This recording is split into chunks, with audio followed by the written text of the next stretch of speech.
اللهم صل وسلم وبارك على سيدنا محمد وعلى اله وصحبه وسلم. عاملين ايه؟ يا رب تكونوا بخير. فيديو النهارده بقى هياخدنا كده عبر الزمن ويرجعنا لايام زمان الجميله، ايام ما كانت امهاتنا وجداتنا بيعملوا لنا القرص دي، وتحسي فيها كده بريحه الخير وهي بتتخبز في الفرن الطين. يا ريت يا ريت الايام دي كانت ترجع تاني، ويا ريت كان عندي فرن الطين. دلوقتي كلنا عندنا الاجهزه الحديثه والحاجات الحديثه كلها، بس حاجه زمان يا جماعه اقسم بالله كان ليها طعم تاني. ايام بقى تيتا وايام جدو وايام ماما. انا القرص دي بتفكرني دايما بماما، لان هي كانت دايما تعمل لنا القرص دي، بس طبعا ماما كانت بتعملها احلى بكتير. هاتي يا ستي نص كيلو دي عندك متعدد الاغراض او متعدد الاستخدامات. انا كان عندي ده بس فاضطريت استخدمه دوبيلا، لكن انتي عندك اي نوع دي متعدد الاغراض هاتيه. اللبن الرايب ده بقى انا بروبه في البيت لانه بره بيبقى غالي شويه. طب برايبه ازاي؟ بجيب نص كيلو لبن من اللبان عادي من بالليل، بفضيه في البرام ده واغطيه واحطه في فرن البوتاجاز من غير ما احركه ولا اجي جنبه خالص لغايه تاني يوم الظهر تقريبا. افتح الفرن اطلعه الاقيه مسك نفسه كده وجمد زي الزبادي كده، وبقى جاهز معايا استخدمه في القراص الطريه في الرقاق الطري. بس كده. معايا معلقه كبيره سكر، معلقه كبيره قشطه بلدي او قشطه فلاحي او قشطه من وش اللبن اي قشطه عندك، ومعلقه كبيره سمنه بلدي. ماشي. محضره ايه كمان بقى؟ الباكت البيكنج باودر ده انا هاخد نصه بس، يعني يعتبر معلقه صغيره.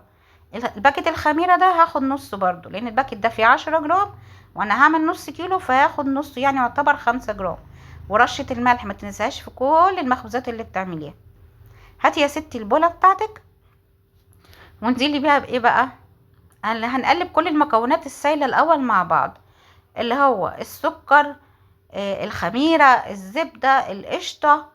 هقلب كل دول مع بعض كويس. واللبن الرايب انا اخدت يعتبر كوبايه صغيره، او مثلا هي الكوبايه اللي هي مج الشاي اللي هو 200 مللي تقريبا. اخدت من اللبن ده، مش هستخدمه كله طبعا، خدت يعتبر كوبايه صغيره او فنجان صغير قد الفنجان اللي انا بفضي بيه ده.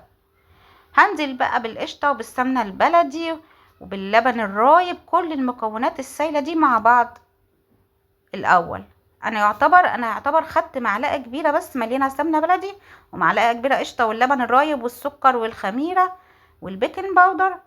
كل ده هقلبه مع بعض كويس الاول. عايزه اقول لك حاجه، بما ان احنا في الشتاء الجو برد، فلازم المكونات كلها ما تكونش متلجه، تكون بدرجه حراره الغرفه. انا القشطه كانت ساقعه ومطلعاها من الفريزر، عذبتني شويه على ما فكت، فانت تخلي بالك من النقطه دي.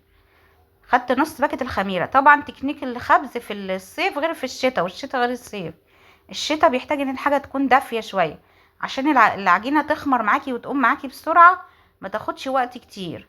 في الصيف كانت العجينه بتخمر في نص ساعه. ماشي. فطبعا الوضع مختلف شويه، خلي بالك من النقطه دي. انزلي بقى بنص كيلو الدقيق. انا بقولك ان انا خدت نص الباكت بس. هبتدي بقى اعجن كل المكونات دي مع بعض كويس. بس لازم هنا بقى في طريقة القرص دي، بص هي طعمها ايه؟ طعمها تحسي انها قرص مبسوسة مش قرص طرية. من كتر الحاجات الحلوة اللي فيها تحسي ان هي قرص مبسوسة. القرص الطرية بتبقى هش اكتر، لا هي دي طعمها زي القرص المبسوسة يعني. بس طعمها كان تحفة، وريحتها كانت قلب البيت بصراحة. عجنتها كويس جدا جدا، يعني مش وقت كتير، يعني 3 4 دقايق بالكتير بتكون اتعجنت ولمت معايا. ما ضفتش اي حاجه والله غير اللي قلتها لك في الفيديو بالظبط.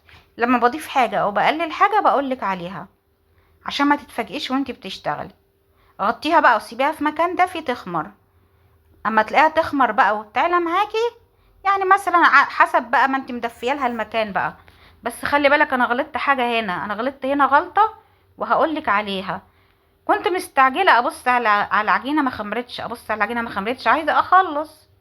تمام. فسخنت ميه، حطيت حله على النار، حطيت فيها شويه ميه بتغلي، وحطيت الطبق بالعجينه فوقيها علشان تخمر وتقوم معايا بسرعه واقدر اشتغل فيها. فسبتها يعني 5 دقايق، فالعجينه سخنت شويه او طريت زياده عن اللازم. حتى هتلاحظي وانا ما فضيتها من البوله كانت طريه زياده عن اللزوم، فانت خلي بالك من النقطه دي. مش لازم تعملي الخطوه اللي انا قلت لك عليها، انك تغلي ميه وتحطي طبق العجين فوقيها علشان يخمر بسرعه. انت دفيها بس، غطيها ببطانيه كده او دخليها مثلا فرن البوتاجاز، وخليها في مكان مثلا البوتاجاز شغال من فوق بتشتغلي بتطبخي. حطي طبق العجن او البوله بتاعه العجن في قلب الفرن من جوه وغطيها بس، مش اكتر من كده. ما تحر... ما تح... يعني ما تعرضيهاش لدرجة حرارة عالية عشان ما تسخنش منك، وده اللي حصل معايا.